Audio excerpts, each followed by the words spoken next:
Welcome to the Two Wealth Show, a show that shares how you can create real wealth for you and your family. I'm one of your hosts, Justin Bogard, and my co-host is Elizabeth Sickles, aka Super E. I am a real estate note investor, specializing in performing residential real estate debt. I find the deals, acquire them for my own portfolio, as well as educate investors while walking them through the process of owning a real estate note. My co-host Super E, a real estate investor, specializing in short-term rentals and the management of them. She connects investors with short-term tenants and manages everything in between. Our show is sponsored by BrightPath Notes and Elizabeth Maora. You can find out more information by visiting our websites at brightpathnotes.com and elizabethmaora.com.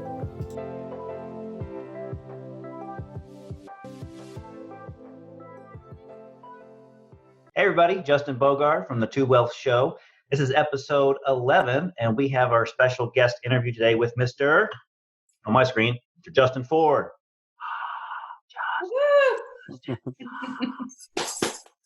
I like that introduction. I love it. Thanks for having me here. You're very welcome. Yeah, so Elizabeth, why don't you tell us a little bit about Mr. Justin here, and also, well, introduce yourself, Elizabeth. I kind of stepped over you a little bit. I'm sorry. That's okay. So I'm Elizabeth with Elizabeth Maora. We do all things short-term rentals, and we do have a very special guest.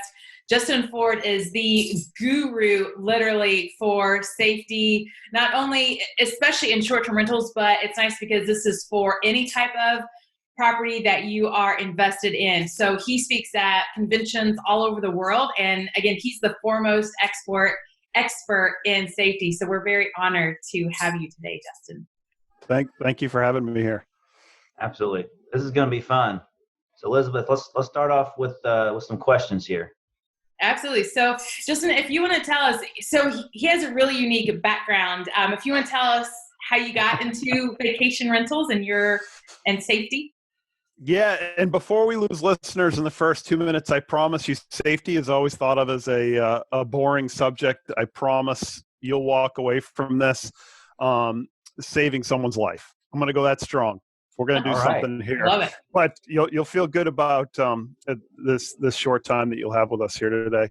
I am a former U.S. Coast Guard boarding officer. I was involved with boating safety for 4 years, and then also was a firefighter for 15 years in my local community where I lived. I was the training officer, and I owned and co-started the largest vacation rental agency in the Northeast, from Pennsylvania, Michigan, all the way up into the Northeast.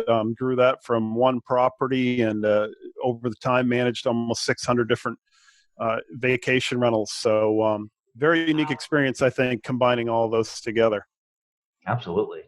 I had the unique opportunity at times as a firefighter in the same town where we offered vacation rentals that I would get toned to go to a call. I actually went to a grill fire at one of the vacation rentals we managed, and that was interesting.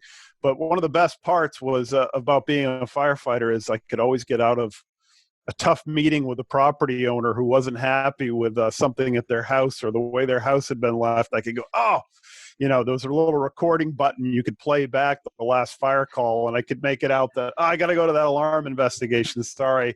And, oh, yeah, absolutely. You got to go. So that was always helpful. I love it. There's always an angle, right? There's always an angle. So, and speaking of angles, can you tell us what's the deal with that picture in the background? Yeah, so behind me is a deck collapse. Deck collapses made a lot of news last year. On Memorial Day weekend alone last year, over 60 people in the United States were hospitalized for deck collapses. And I try and highlight deck collapses a lot.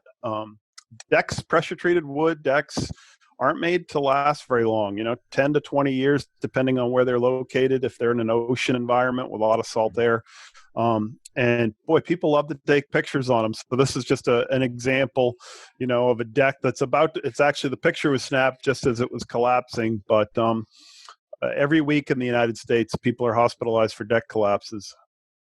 That's incredible. So those of you just listening on our audio stream here, so Justin has a virtual background on the Zoom call that we're recording on, and there's what looks like about 30 to 40 seniors on some sort of raised second level deck attached to a house, and you can tell about halfway down the deck is actually obviously bending and actually breaking in the center of the deck. And the students are still cheering and yelling in the background as if nothing's going on. So yeah, I hate they're to just see starting to get 10 seconds after that, right? Yeah, not even a second. They're just starting to get the sensation. What is a question that you would love for people to ask but never have before, or they never have asked you? I think when people talk a lot about home safety, whether it's for a vacation rental or not, and I want to highlight real quick, though, before I go into that a little bit more, that when it comes to short-term rentals, vacation rentals, they're one of the more dangerous segments of travel right now. When you take into account that over 50% of the accidents that happen to us human beings as we go through life happen at home, which makes sense because that's where we spend the most amount of our time. You just have to understand that when you now put somebody in somebody else's home that they're not familiar with, the opportunity for those accidents increase. And so what a lot of people think about when it comes to home and home inspections or home safety, they often think about what they go through when they purchase a home or when they first go to maybe rent a home or an apartment. The home is bare, and you can get, and you should get, a home inspector to come in. And those are typically people who are licensed in most states. I believe about 20 states in the US require a home inspector to be licensed. They're going to come in and look at your roof shingles, your plumbing. They do look at smoke detectors and CO detectors, not necessarily in depth, but just to make sure that they're in there. And they're going to do some things that are really important to make sure before you move into that home, it's safe. But what never happens in this country, and that's what I've been involved in, is we don't do a lot with livability safety. And that's after you've moved the carpet in. That's after you've put the grill on the deck. That's after you've placed the hot tub on the deck. That's after you've bought a certain bed or a dresser and put a TV on it. So what I really like to talk about that nobody really asked me about is what's the difference between the type of safety that we've typically looked at in homes when it comes to home inspections and actual livability safety. Wow, that's a really great point. Yeah, absolutely. And what are some of the things, that you're seeing in vacation rentals that are easy fixes that people just are not doing? Well, the big one is certainly with carbon monoxide. That's gotten a lot of attention recently. Everybody who tuned into the news over Thanksgiving this past year, 2019, saw the Today Show and ABC This Morning, CNN, all were talking about Anna Faris and how the actress and how she had rented a vacation rental at Lake Tahoe, and they were poisoned by carbon monoxide because of some faulty equipment in the house. And that happens a lot. It's pretty frustrating to me as a safety expert that we see those shows and those correspondents, those news correspondents saying, hey, when you travel to a vacation rental now, make sure you bring your own CO detector. To me, that's like saying, hey, make sure when you go on a cruise, you bring your own life jacket. Right. It's crazy that we're not, as an industry, doing a better job, and that people aren't doing a better job getting these simple devices that cost $30 or $40 and putting them in their homes. I mean, they're life-saving devices. And it's mind-blowing that there's not enough attention around that. Yeah, you're right. That's interesting. So as someone that stays in Airbnbs or someone that is a landlord and owns a rental property, so what are the two most common things that you see that everyone's just oblivious to, it seems like that. So is carbon monoxide one of them, the detector? Carbon monoxide is one, and smoke alarm awareness is another one. Okay. You Justin, and Elizabeth probably have both been in a position where you've burned some popcorn and you've burned some food in your house, and the smoke detector goes off. What is the normal reaction to that when that happens? I want to rip the thing out of the wall. Rip the thing out of the wall, take the battery out of it, pull it down, stick it in a closet. I'll deal with it later. And then they forget about it. Yeah. And that happens all the time in Airbnbs and Verbos and any of these other type of short-term rentals. The renter goes in, they burn something, they pull the smoke detector down, and they toss it off to the side. And what a lot of people don't know is that a couple of years ago, UL, Underwriter Laboratories, they looked at this problem and they realized it. The federal government's aware of it. The FEMA, any U.S. Consumer Product Safety Council, all these groups, federal groups have said, wait a minute, we got a serious problem with this. And so UL has put new standards out that were actually supposed to go into effect this March, but a lot of the manufacturers are behind. That now has come out with a new type of smoke detector. It's the biggest change in smoke detectors since 1977, that these type of new detectors will not go off for burnt food. And, there's YouTube videos that show that. Maybe you can link to one of them that people can look at afterwards. But there's information out there. Kitty is the first one that has one on the market. They market it under the name TrueSense. And when you go into Home Depot or Lowe's or some of these other stores right now, you'll notice that there's a tremendous amount of smoke detectors on sale. And it's because they're kind of clearing the supplies out to prepare for the fact that there's this whole new wave of smoke detector types that are coming out onto the market over the next year. Wow, thanks for sharing that. That's awesome. I'd never heard of that before, but that would be a game changer for me because I'm the expert at burning popcorn or anything in the microwave stays in too long. Yeah, no, absolutely. And if you're someone who uses like ADT or a professional alarm monitoring system, and you typically, go to Home Depot to buy a new smoke detector, your professional alarm company also has access to these new types of detectors. In fact, the professional versions are on the market in a much greater quantity now. So you would definitely want to talk to your alarm company about that and have your house updated. Wow. That's great information. Great information for me because I'm getting ready to move into a different house pretty soon. So make sure we got that stuff in there. And go ahead, Justin. I was just going to say that the second part of that, I know the first part was long, but the second part is the age of smoke detectors. 73% of smoke detectors still work after 10 years. And that's why everybody recommends that smoke detectors are replaced after 10 years.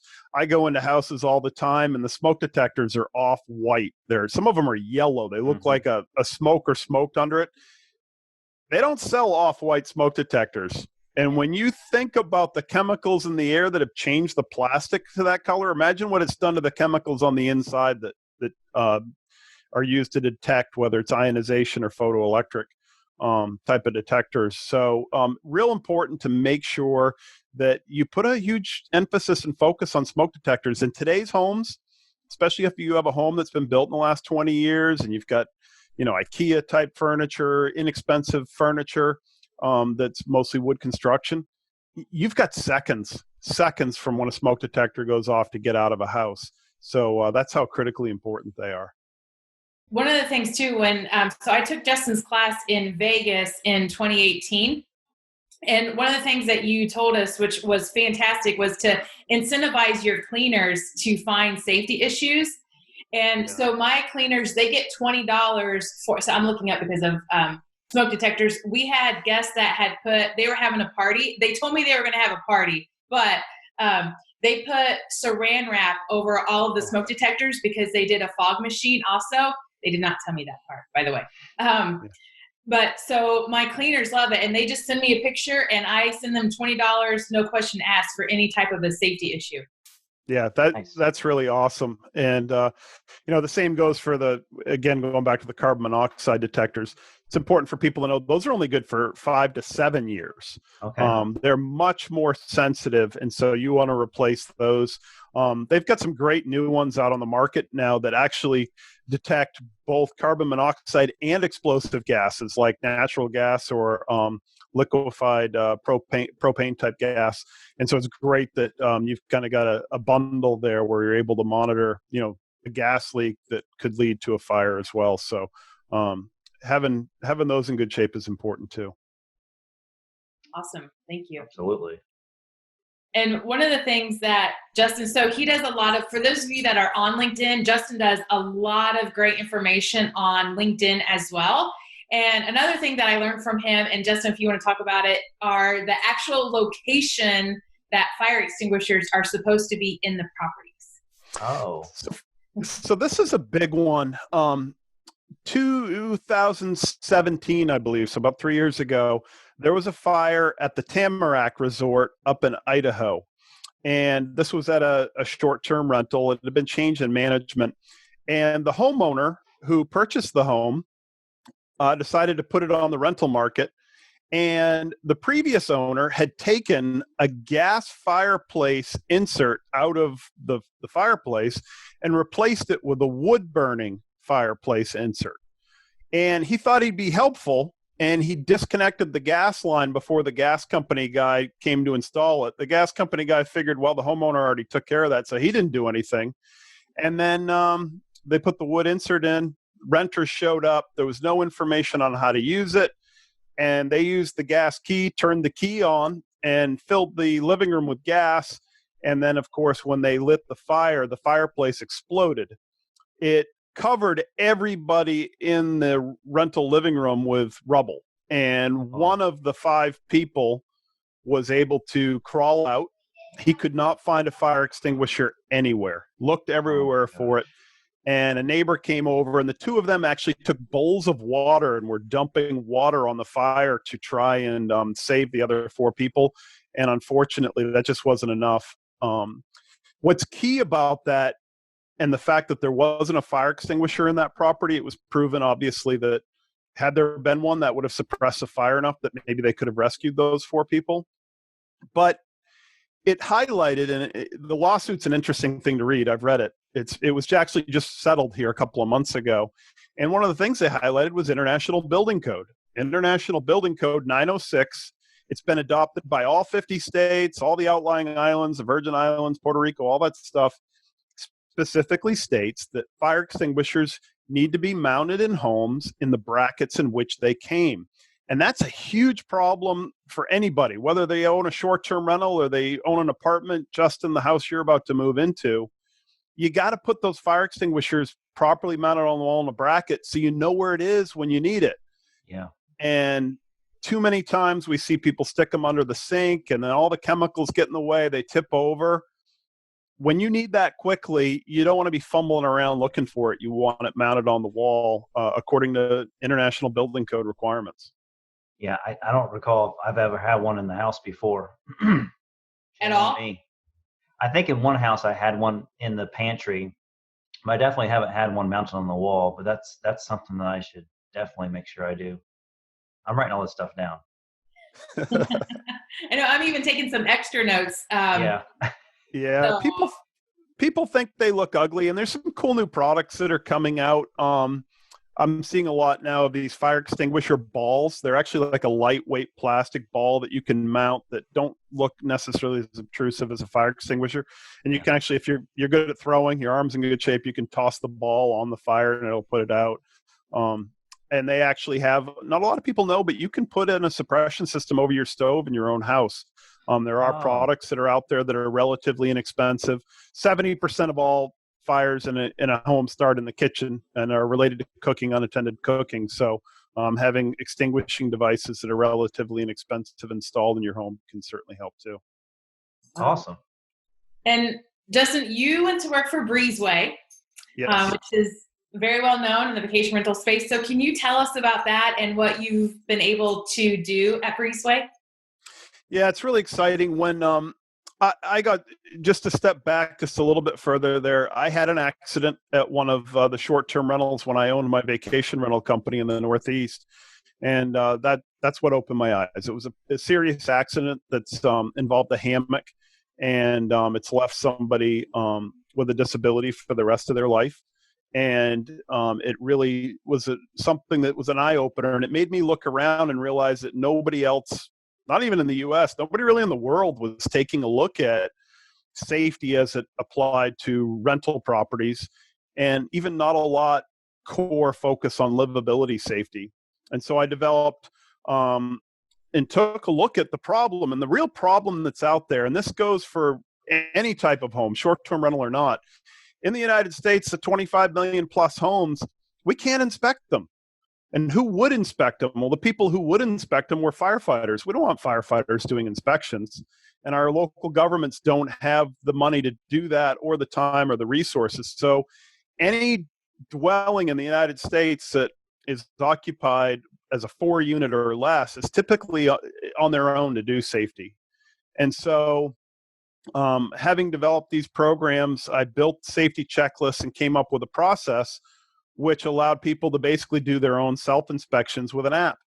And as I developed that, Breezeway and their CEO, Jeremy Gall, kind of saw what was going to happen and what's happening now. You know, CNN just had a post the other day that said safety is the sexiest word in travel, and we were ahead of that. From a business point of view, that was fantastic that we were, but it's true. Sexy and travel are now the same thing, and at least in our industry. And so Breezeway is a home basically maintenance software. It's a software that's designed to help you manage and clean and inspect your professionally owned property or managed property, or if you're just somebody who rents out a house on Airbnb. And so we've built all of my inspection checklists and all the things that we should look for into the Breezeway software. And so someone can just use that app, and it guides them through their home, what to look for, what to fix. And as they take pictures using their smartphone or smart device, it comes back to us to review. And while that's not as perfect as an in-person inspection, it's the solution that addresses the big gap that we have in this country, and that is that we just can't get out and do it. So having somebody at least do their own self-inspection that's reviewed remotely is a whole lot better than nothing. That's awesome. So how do people get a hold of that? So shorttermrentalsafety.com, vacationrentalsafety.com, all of those link back to our site at Breezeway. Or Breezeway is a software company, so it has that funny ending of .io on the end, so breezeway.io as well. That's why I like to reference, you can just use the links of short-term rental safety or vacation rental safety, and those link you over there. It's $69. I have a promo code that I give out sometimes from my friends. Be Safe, BESAFE, will save you 15%. So it's like $50 for the year, and we'll give you the checklist and be there to support you to do the inspection of your home. And as I said, and Elizabeth pointed out too, you don't have to have a short-term rental. This safety inspection is good for anybody if they want to make sure that their home is kind of in a position where the only reason you're going to trip and fall and get hurt is if you don't tie your shoelaces. Or if you're playing baseball in the house or something. They're already playing baseball in the house. That's right. Does that give you some sort of certification after you pass all the checks? Exactly. And we've been working with some insurance companies. Proper Insurance is one of the bigger ones we work with.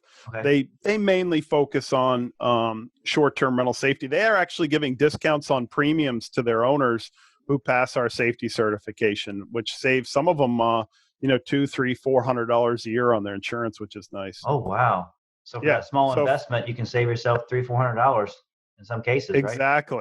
Exactly. And, thinking of those guys, Elizabeth, makes me think of also one of the big things that's overlooked when it comes to safety in homes, not just rentals, bunk beds.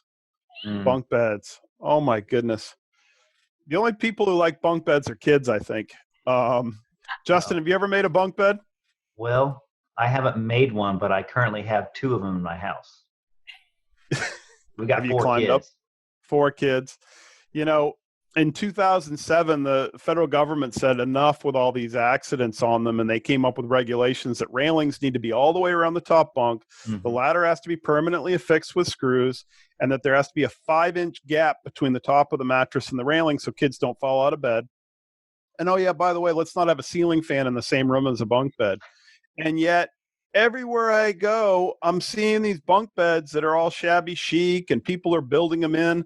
I was, just before the pandemic started, I was in a $10,000 a week rental in Montana that was gorgeous, and they had built-in bunk beds, and the mattress was right over the top of the rail. It's like, what's the rail even for? Yeah. And the ceiling fan was spinning 4 inches away from the top of the bunk. So people need to be smart. I personally say get rid of bunk beds. I hate them. They're not safe. There's been too many accidents. And Elizabeth, I know I could see you nodding. You've made one before. They're a nightmare for cleaners to make. Yes, my cleaners hate them too. So we don't do them because of safety, but also we did have them. But yeah, I want my cleaners happy also. Yeah. Well, hey, Justin, thanks for getting on our podcast today.